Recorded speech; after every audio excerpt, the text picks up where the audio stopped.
आपने शायद देखा होगा कि चेतावनी लेबल आमतौर पर कुछ निश्चित परिणामों की धमकी के साथ आते हैं। उदाहरण के लिए तंबाकू उत्पादों पर एक लेबल होता है जो चेतावनी देता है कि वे कैंसर का कारण बन सकते हैं। ओवर द काउंटर दवाओं पर भी चेतावनी लेबल होते हैं, जैसे कि कुछ साइड इफेक्ट्स जैसे नींद आना या चक्कर आना हो सकते हैं। लेकिन आपको कभी भी किसी उत्पाद पर ऐसा लेबल नहीं मिलेगा जो प्रोत्साहन देता हो। उदाहरण के लिए सेब के एक बैग पर ऐसा कोई लेबल नहीं होता जिसमें लिखा हो इन्हें अपने स्वास्थ्य में सुधार के लिए खाएं। खैर, बाइबल में दोनों चेतावनियां और प्रोत्साहन मौजूद हैं, और जब हम आज इब्रानियों के 5वें और 6ठे अध्याय में आगे बढ़ेंगे तो हमें दोनों मिलेंगे। अब लेखक यहां 5वें अध्याय में एक आध्यात्मिक समस्या की ओर इशारा करते हैं। वे 11वीं आयत में लिखते हैं, हमारे पास कहने के लिए बहुत कुछ है, लेकिन इसे समझाना कठिन है क्योंकि आप सुनने में सुस्त हो गए हैं। यहां सुस्त शब्द का अर्थ है कि वे आध्यात्मिक रूप से सुनने में अक्षम हो गए थे। इसका मतलब यह है कि वे वास्तव में सुन नहीं रहे थे। यह चयनात्मक सुनवाई थी। यह कुछ वैसा ही है जैसे जब आपकी पत्नी आपसे कचरा बाहर फेंकने के लिए कहती है। आप उन शब्दों को तब तक सुन नहीं पाते जब तक वे कुछ बार और न दोहराए जाएं।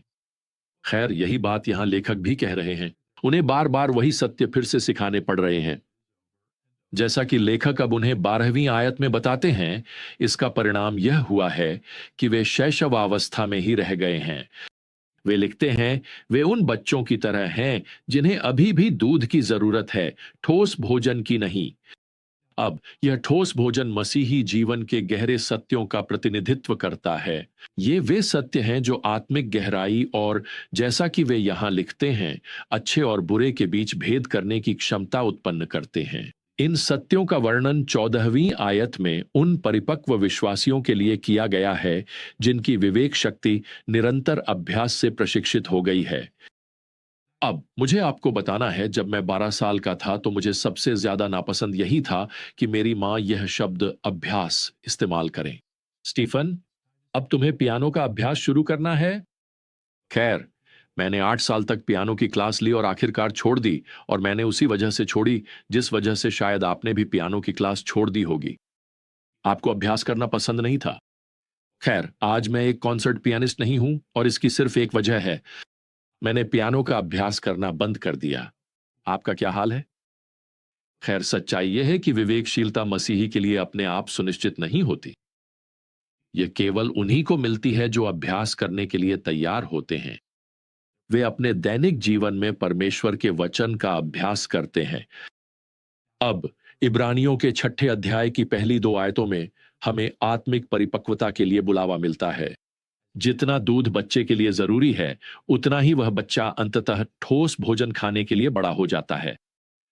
यहां लेखक जिन अपरिपक्व विश्वासियों को संबोधित कर रहे हैं, उन्हें आत्मिक रूप से बढ़ने के लिए बुनियादी आधारभूत सत्यों के दूध से आगे बढ़ना होगा। और 6ठे अध्याय की इन शुरुआती आयतों में हमें कुछ आधारभूत शिक्षाओं की एक त्वरित सूची दी गई है, जैसे कि पश्चाताप और विश्वास, साथ ही धोना और हाथ रखना, जो पुराने नियम की प्रथाएं थीं जिन्हें यहूदी विश्वासियों को नए नियम की उपासना से अलग समझने की आवश्यकता थी। और फिर इसके साथ ही यह सूची मृतकों के पुनरुत्थान और अनंत न्याय के उल्लेख के साथ समाप्त होती है। अब यह मानते हुए कि इनमें से कुछ महत्वपूर्ण सिद्धांत हैं जिन पर हमें विश्वास करना चाहिए, लेकिन ये मसीही जीवन के लिए भी बुनियादी हैं, हमें इन्हें अपने मन और हृदय में अच्छी तरह से स्थापित कर लेना चाहिए, और वह उनसे भी यही करने के लिए कह रहे हैं। आइए परमेश्वर के वचन से और भी सत्यों की ओर बढ़ें। हालांकि ये विश्वासी अभी तक इन आधारभूत सत्यों पर स्थिर नहीं थे। वे आत्मिक रूप से उतने ही अस्थिर थे जितना कि चलना सीखता हुआ एक बच्चा। तो इसके साथ ही पाठकों को अगले कुछ पदों में एक बहुत ही गंभीर चेतावनी दी जाती है, और मैं पढ़ने से पहले यह कहना चाहता हूं कि इस अंश ने कई प्रकार की व्याख्याओं और भ्रम को जन्म दिया है। तो मैं केवल पद 4 से 6 पढ़ना चाहता हूं, और फिर मैं कुछ टिप्पणियां करूंगा जो हमें यह समझने में मदद करेंगी कि लेखक क्या कह रहा है।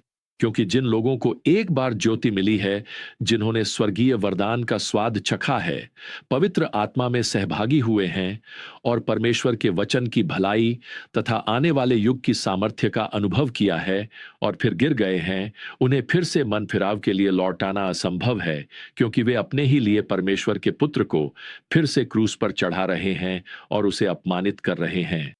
तो मेरी पहली टिप्पणी यह है, लेखक सच्चे मसीहियों के अनुभवों का वर्णन कर रहा है।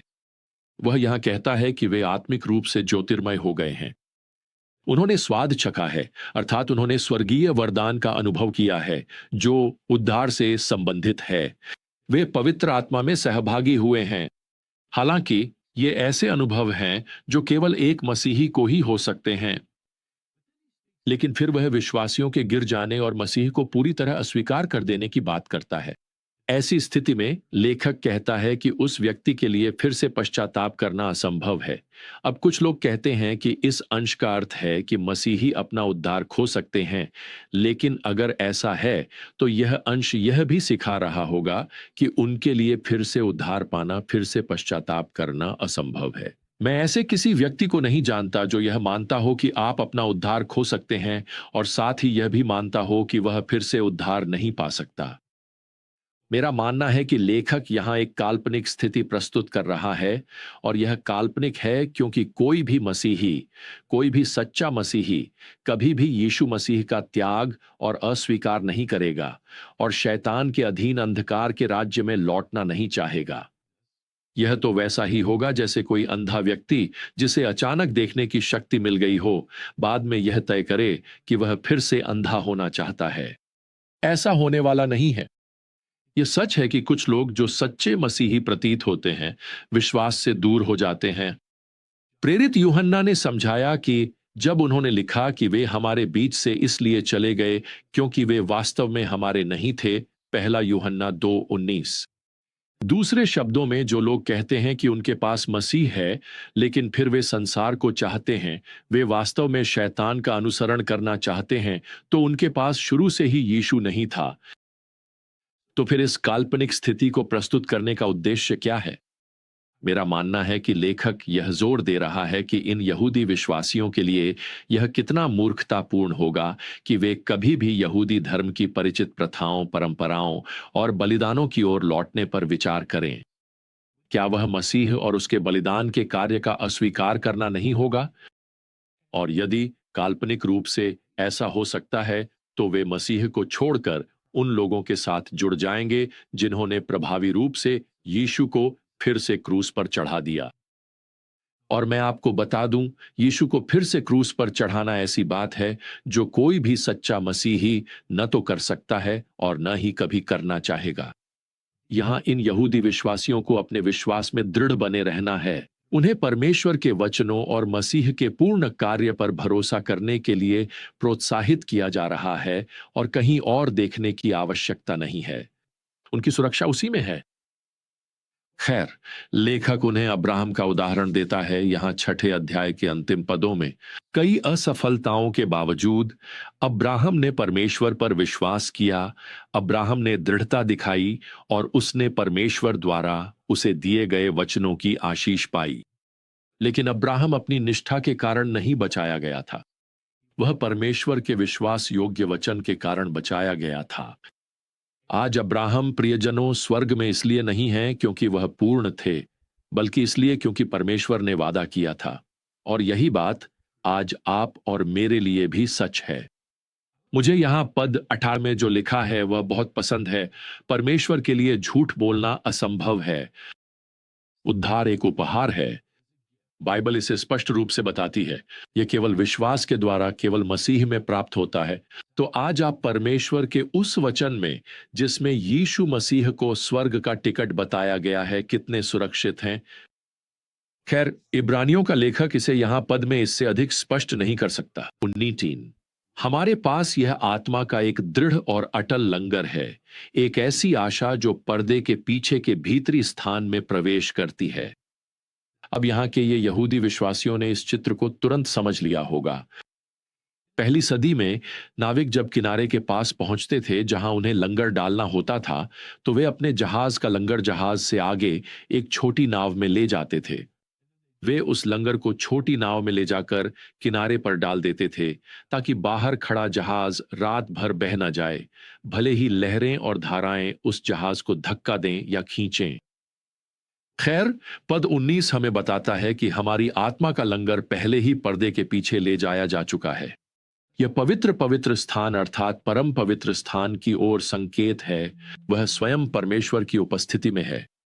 लेकिन बस इतना ही नहीं है। पहली सदी में जो नाव लंगर को ले जाती थी उसे फॉरेनर कहा जाता था।